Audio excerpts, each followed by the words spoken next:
ಗಜಮುಖನೇ ಗಣಪತಿಯೇ ನಿನಗೆ ವಂದನೆ, ನಂಬಿದವರ ಪಾಲಿನ ಕಲ್ಪತರು ನೀನೇ.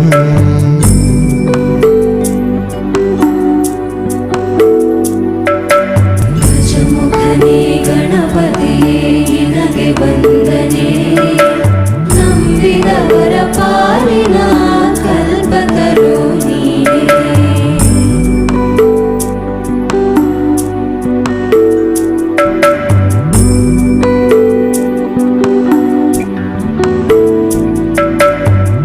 ಭಾದ್ರಪದ ಶುಕ್ಲದ ಚೌತಿಯಂದು ನೀ ಮನೆ ಮನೆಗೂ ದಯ ಮಾಡಿ ಹರಸು ಎಂದು.